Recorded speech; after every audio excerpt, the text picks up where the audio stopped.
Union ভূমি অফিসের সামনে শেরেবাংলা একে ফজলুল হকের নাক ভেঙে দেওয়া হয়েছে। এই যে মাওলানা আব্দুল হামিদ খান ভাসানীর নাক ভেঙে দেওয়া হয়েছে। এই পাশে রয়েছে দেখুন আমাদের বিশ্বকবি রবীন্দ্রনাথ ঠাকুর। ছোট ভাই তুমি এইদিকে চলে আসো।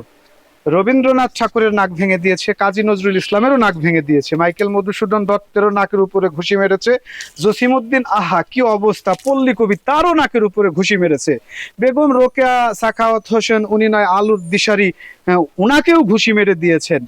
যে জাতি মোরাল বোঝে না, যে জাতি এরকম করে তার কৃতি সন্তানদেরকে এই রকম দেখুন প্রত্যেকটা মোরালের প্রত্যেকটা এই দৃশ্যপটগুলো দেখে ভালো থাকা যায়। রাষ্ট্রভাষা বাংলা চাই। শহীদ রফিক শফিক সালাম বরকত ওদেরও নাক ভেঙে দিয়েছে, যাদের কারণে যে আমি বাংলা ভাষায় কথা বলছি। দেখুন এই দৃশ্য দেখে ঠিক থাকা যায়? এই দৃশ্য দেখে কখনোই ঠিক থাকা যায় না। যারা মেধাবী মেধাবী বলে চিৎকার চেঁচামেচি করলি, তোরা কোথায় রে ছোকরা ছোকরা ছাগলের বাচ্চারা, কয়েকটা ছোকরা ছাগলের বাচ্চা মেধাবী মেধাবী করে চিৎকার চেঁচামেচি করলি, তোরাই কি নিজেরা এখন মেধাবী? তোর মা বাবারা দেখে না এই যে পাকিস্তানি এই যে সেনাবাহিনীরা এই যে আমাদের দেশে সোনার সন্তানদের কিভাবে মেরে ফেলেছিল? আরে তোরা বলছিস 3 লক্ষ মেরেছে, তো 3 লক্ষ মেরেছে, তার যারা 3 লক্ষ মানুষ তোর দেশ থেকে মেরেই ফেললো, 30 লক্ষ মানছিস না। তো এই যে জগদীশ চন্দ্র বোস, নেলসন ম্যান্ডেলা, তারপরে এখানে রয়েছে মাদার তেরেসা, এখানে দেখছেন নেতাজি সুভাষ চন্দ্র বোস, ওই যে সুরকেও হত্যা করেছে। দেখুন লালন ফকিরের যে মোরাল সেটাও ভেঙে ফেলছে। তার মানে ওরা করতে চাইছে কি? তোমাদের ব্যবসা তোমাদের পুঁজি ঠিক রাখার জন্য এই করছো, সুর ভেঙে ফেলছো।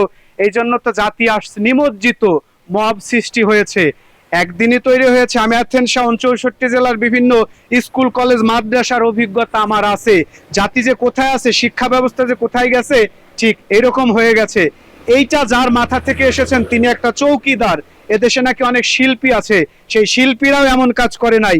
একজন চৌকিদারের পরিকল্পনায় এবং জেলা প্রশাসনের ভাই আপনি চলে আসুন, আপনি আমার থেকে আরো ভালো বলতে পারবেন যেহেতু আপনি এই জায়গাটাতে আছেন। এই যে আমার ভাই উনি এখানেই থাকেন।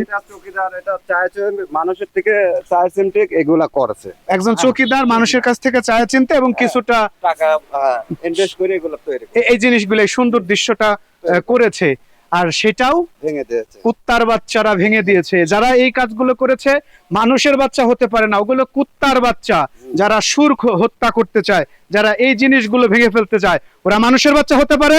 ওরা কুত্তার বাচ্চা, কুত্তার বাচ্চা। আর এইসব কুত্তার বাচ্চারা দেশটাকে লুটে পুটে খাচ্ছে, দেশের টাকা বিদেশে পাচার করছে, দেশের টাকা বিদেশে সব কুত্তার বাচ্চায় পাচার করে। কেন? এই টাকাটা কি তোর বাপ দাদার? এই দেশের প্রতি মায়া লাগে না? মায়া লাগে না? 9 মাস যুদ্ধ করে এই দেশ স্বাধীন করেছে, দেশের প্রতি মায়া লাগে না? মায়া লাগে না? হ্যাঁ, আমাদের পেটে ভাত নাই, দেশটাকে ভালোবাসি, আর তোমরা বিদেশে টাকা পাচার করো। এই দেশে কিছু করো, দেশের টাকা দেশে কিছু করো, সোনার মানুষ খেয়ে বাঁচুক। সবাই ভালো থাকবেন, আনন্দে থাকবেন। এই দৃশ্যগুলো দেখলে মাথা ঠিক থাকা যায় না। লোরকাও মরে গেছে, আমিও মরে যাব। 1000 বছর বাঁচার জন্য পৃথিবীতে এসেছি, কিন্তু সত্যটা বলেই মরবো। যারা এই রকম দৃশ্য হৃদয়ে ধারণ করতে জানে না, যারা এই সুন্দর দৃশ্যগুলো রাখতে জানে না, এমন দেশে বেঁচে থাকা মানে, এমন দেশে বাঁচতে চাওয়া মানে খুবই একটা কি বলবো আমি এখন, হ্যাঁ নির্লজ্জের ব্যাপার। যে এদের যারা আমার পূর্বপুরুষরা, যারা আমাদের দেশের বুদ্ধিজীবীরা যারা দেশ দিয়েছে, তারা এখানে কিন্তু কোথাও কিন্তু বঙ্গবন্ধুর মোরাল নেই, এখানে কোথাও শেখ হাসিনার মোরাল নেই, বঙ্গবন্ধুর মোরাল নেই। এসে দেখুন, আমার সঙ্গে চ্যালেঞ্জ নিন। এখানে তো সব বুদ্ধিজীবী, রাষ্ট্রপ্রধান, কবি, সাহিত্যিক, এদের মোরালও ভেঙে দিয়েছে।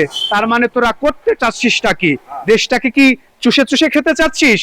কুত্তার বাচ্চারা মেধা মেধা করে চিৎকার চেঁচামেচি করছিস, মেধাকে মূল্যায়ন করছিস তোরা এখন?